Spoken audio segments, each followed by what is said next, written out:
दोस्तों, अगर आप लोग क्लास 10th या 12th में फ़ेल हो गए हैं तो ये वीडियो आपके लिए बहुत ज़्यादा इम्पोर्टेंट होने वाली है।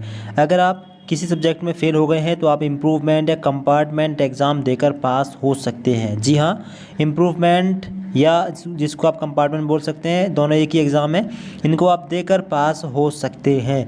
इम्प्रूवमेंट के फॉर्म कब आएंगे, कब आप फॉर्म डाल सकते हैं और कौन कौन फॉर्म फिल कर सकता है, सब आपको इस वीडियो में बताएंगे। तो चलिए शुरू करते हैं वीडियो को।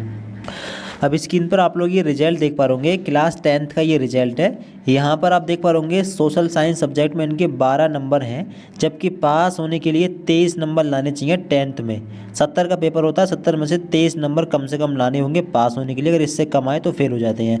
अब अगर आप भी फेल हो गए हैं, फेल का एफ़ का मतलब फेल है, अगर आप फेल हो गए होंगे तो सब्जेक्ट के आगे एफ़ लग गया होगा। तो अगर आप क्लास 10th में या 12th में फ़ेल हो गए हैं तो आप इम्प्रूवमेंट डाल सकते हैं।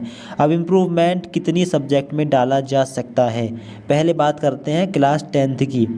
तो क्लास 10th में आप इम्प्रूवमेंट एक सब्जेक्ट में डाल सकते हैं, ठीक है। और 12th में भी आप इम्प्रूवमेंट किसी भी एक सब्जेक्ट में डाल सकते हैं। अब 10th का सिस्टम रूल ये है कि अगर आप किसी एक सब्जेक्ट में फ़ेल हैं तो आप फ़ेल नहीं माने जाएंगे। अगर आप इस सब्जेक्ट में भी पास होना चाहें तो इम्प्रूवमेंट देकर आप पास हो सकते हैं। क्लियर है। अगर दो अलग अलग सब्जेक्ट में फ़ेल हैं तो एक सब्जेक्ट में इम्प्रूवमेंट देकर पास हो जाएंगे, दूसरे में अगर फेल हैं भी तब भी कोई इफ़ेक्ट नहीं पड़ेगा, पास ही माने जाएंगे। अब 12th की बात करते हैं। अगर 12th में एक सब्जेक्ट में फ़ेल हो जाते हैं तो इम्प्रूवमेंट या कंपार्टमेंट बोल सकते हो, उसको देकर आप पास हो सकते हो, ठीक है। अगर 12th में दो अलग अलग सब्जेक्ट में फ़ेल हो गए हैं तो फिर पास नहीं हो पाएंगे, ठीक है। 12th में अगर आप एक ही सब्जेक्ट में फ़ेल हैं तभी इम्प्रूवमेंट फॉर्म डाला जाएगा। अब फॉर्म कब आएंगे ये समझ लें। अब आज है 25 अप्रैल, आज रिजल्ट आ गया है। फॉर्म कब आएंगे, फॉर्म एक महीने के अंदर अंदर आ जाएंगे, एक महीने से पहले पहले जाएंगे। 20 से 25 दिन के अंदर आपको फॉर्म देखने के लिए मिल जाएंगे। अगर आपको इम्प्रूवमेंट या कंपार्टमेंट डालना है तो आपको 20-22 दिन इंतज़ार करना है, या इससे पहले भी आ सकते हैं। इम्प्रूवमेंट या कंपार्टमेंट के फॉर्म 20-22 दिन में निकल जाएंगे। आपको ऑनलाइन या ऑफलाइन फॉर्म भर के कॉलेज में जमा करना है या फिर ऑनलाइन फॉर्म भर सकते हैं। फॉर्म फिल करने के बाद में आपका दोबारा पेपर होगा।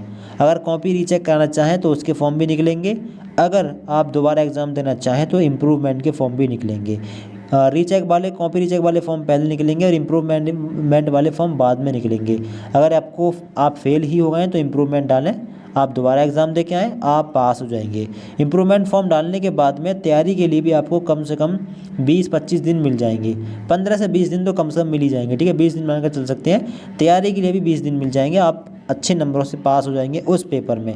तो इम्प्रूवमेंट डाल दीजिए अगर आप फेल हो गए हैं तो, ठीक है। इम्प्रूवमेंट के फॉर्म की जानकारी इस चैनल पर मिलेगी, आप सब्सक्राइब कर लें चैनल को। दोस्तों को इस वीडियो को शेयर कर दें। अगर आपको कोई भी फ्रेंड 10th में अगर फेल हो गया है किसी एक सब्जेक्ट में तो भी इम्प्रूवमेंट डाला जा सकता है। अगर दो सब्जेक्ट में भी फेल हो गए हैं तब भी पास हुआ जा सकता है 10th में, ठीक है। 10th में अगर दो सब्जेक्ट में फेल हो गए तो एक में इम्प्रूवमेंट डाल दें, दूसरी बची, दूसरी में अगर फेल भी रहेंगे तब भी पास माने जाएंगे, ठीक है। 12th की बात करें, 12th समझा दिया आपको। अगर 12th में एक सब्जेक्ट में फेल हैं तो इम्प्रूवमेंट डाला जा सकता है, ठीक है।